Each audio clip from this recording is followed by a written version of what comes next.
नमस्कार, आप देख रहे हैं और न्यूज खबर मुजफ्फरपुर से है। मुजफ्फरपुर शहर के सिकंदरपुर निवासी आचार्य चंद्र किशोर पराशर ने नॉर्थ बिहार के सुप्रसिद्ध श्री गरीबनाथ मंदिर न्याय समिति के सचिव SK सिन्हा और कोषाध्यक्ष पुरेंद्र प्रसाद पर मुजफ्फरपुर व्यवहार न्यायालय के मुख्य न्यायाधीश दंडाधिकारी की अदालत में परिवाद दर्ज कराया है, जिसमें परिवाद दायर करने वाले परिवादी चंद्र किशोर पराशर ने आरोप लगाते हुए कहा कि मनमानी पूर्ण तरीके से उत्तर बिहार के सुप्रसिद्ध बाबा गरीबनाथ मंदिर को अनिश्चित कालीन के लिए बंद करा दिया गया है, जिससे बाबा भोलेनाथ के भक्तों को काफी आहत पहुंची है। आगे उन्होंने क्या कुछ कहा, देखें इस रिपोर्ट में। आज हम लोगों ने मुख्य न्यायिक दंडाधिकारी मुजफ्फरपुर के न्यायालय में बाबा गरीबनाथ मंदिर न्याय समिति के सचिव और उसके कोषाध्यक्ष पर हम लोगों ने एक केस किया है अपने माननीय अधिवक्ता श्री कमलेश कुमार जी के माध्यम से, और आरोप लगाया है कि कल सुबह 6 बजे जब मैं मंदिर में प्रतिदिन की तरह दर्शन करने गया तो वहाँ पे ताला बंद था मुख्य द्वार पर, और कहा गया आसपास के लोगों के द्वारा कि मंदिर बिना किसी कारण को बताए हुए अकारण ही अनिश्चित काल के लिए बंद कर दिया गया है। मैंने प्रबंधन से भी बात की तो उन्होंने कोई विशेष कारण नहीं बताया। इससे मेरी भावना आहत हुई और मुझ जैसे सैकड़ों हज़ारों भक्त जो दर्शन कर रहे थे, और इस लॉकडाउन के ख़त्म होने के बाद केंद्र सरकार के गृह मंत्रालय ने भी यह वर्डिक्ट दिया था, आदेश दिया था कि 8 जून से मॉल की तरह मंदिरों को भी खोला जा सकता है। तो गृह मंत्रालय का जो वह आदेश था उसका भी उल्लंघन हुआ है, और धार्मिक भावनाओं को भी भड़काने के लिए और उसको असंतुष्ट करने के लिए, आक्रोश डालने के लिए जानबूझकर यह षड्यंत्र किया गया है प्रबंधन के द्वारा। आज हम लोगों ने इन दोनों पर केस किया है।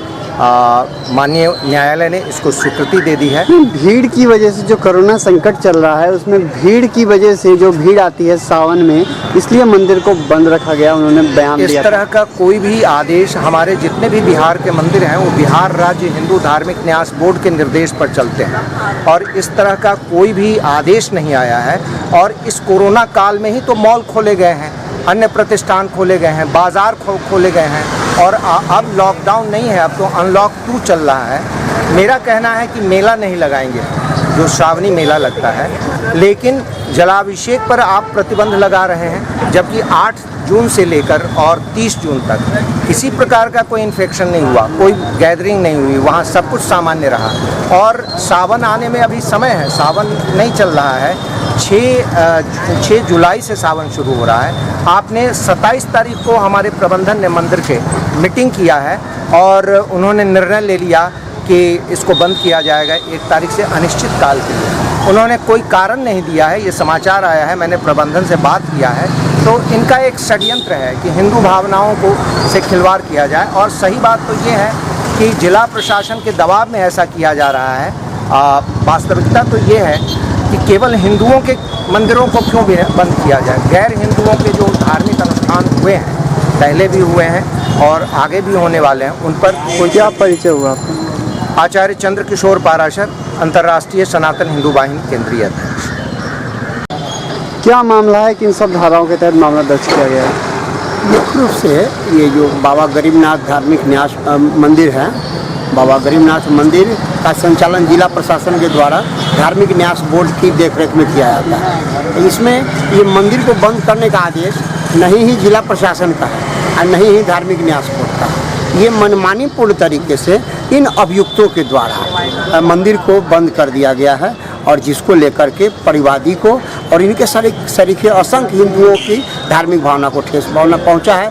पूजा का अधिकार से अभियुक्त दल के द्वारा जानबूझकर क्या मामला धाराएं लगाई गई हैं? ये मुख्य रूप से धाराएं लगाई गई है 295, 295A, 296, 297 और 34 ऑफ दी IPC। यानी इन धाराओं में किसी की अगर धार्मिक भावना को ठेस पहुंचाई जाती है, चाहे वो विलिंगली नोइंगली जानबूझ करके, तो वैसी हालत में अधिकतम 3 वर्षों की सजा का प्रावधान है। क्या परिचय हुआ आपका? कमलेश कुमार, अधिवक्ता, व्यवहार न्यायालय, मुजफ्फरपुर।